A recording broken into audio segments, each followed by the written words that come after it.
Good afternoon, everyone.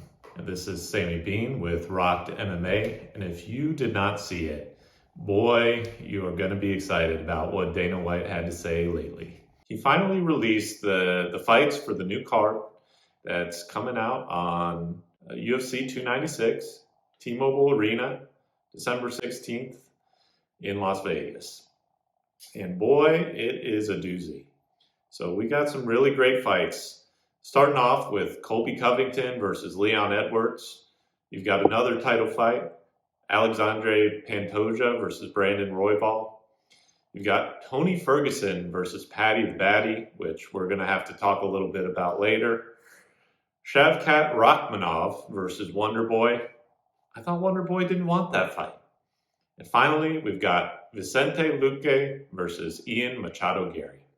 So I'm going to go through each of these fights, just talk a little bit about why they're interesting to me, and give me your thoughts below. So Luque versus Garry. It's obviously an exciting matchup. The thing about Machado Garry, I feel like the guy needs a PR team, right? I mean, everything that comes out of his mouth, everything that he does, is he just a Conor McGregor impersonator? Personally, I think he should let his fights do the talking. I mean, he looks absolutely amazing when he gets in the cage.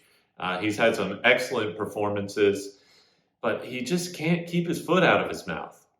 And so this should get interesting. The stuff with Neil Magny, I don't know if it ever needed to go there. I don't think it really helped sell the fight all that much. And what's he going to say to Vicente Luque? An absolute legend. This is one of these things that, you probably don't even realize, I didn't realize. Vicente Luque has been in the UFC since 2015. He's been around. It still sort of feels, like he had a bit of momentum and, maybe it got tempered a little bit. But I can't believe the guy's been around for 8 years in the UFC. And I'd really love to see him go on a title run, but he's going to have a tough test against Machado Garry. Absolutely great fight. And again, we're just getting started with this card. There is more to go. Following up on that with Shavkat Rakhmonov versus Wonder Boy. And again, what I heard was that Wonder Boy didn't want that fight.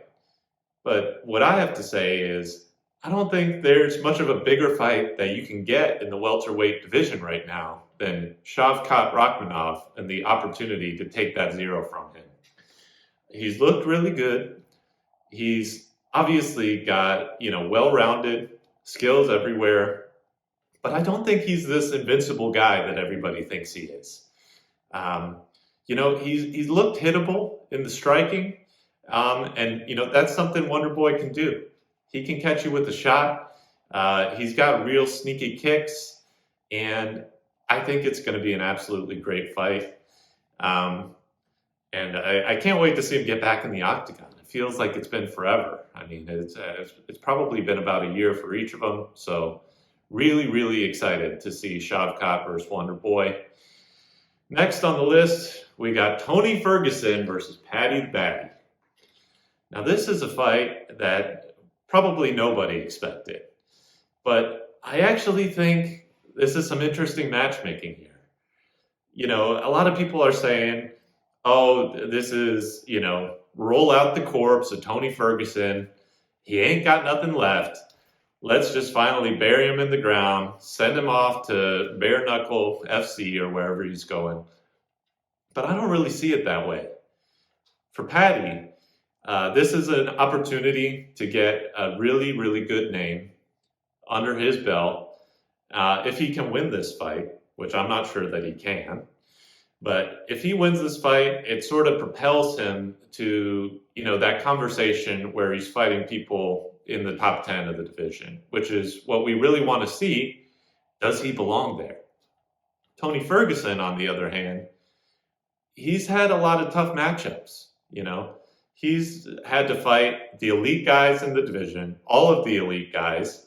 And yeah, maybe he had a little bit of a tough out against Bobby Green in his last fight. but I don't think he looked that bad. That wasn't a runaway, fight for Bobby Green. I think Tony Ferguson was still in that fight until he got finished. I believe it was a submission.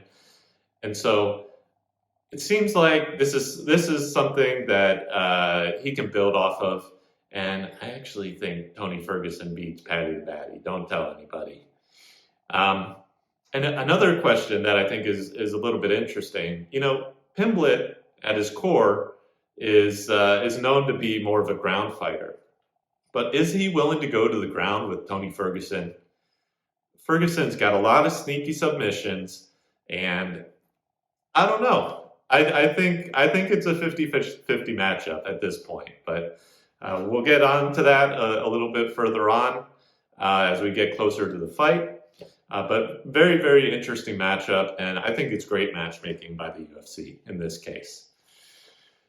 Pantoja versus Royval. This feels like we're finally moving the division forward. And that's not to say that we haven't had some really great fights between Davison Figueiredo and Brandon Moreno, but it finally feels like, Brandon Royval is a guy who has been around for a while. He's been kind of sniffing a title shot, and just everything's been so backed up with the other two. He hasn't really gotten there yet, and this is his opportunity. Interestingly enough, this is his fight against, he's already fought Alexandre Pantoja, right? So I'm going to have to rewatch that first fight. I'm sure that I saw it. I don't really remember it at all, to be honest with you.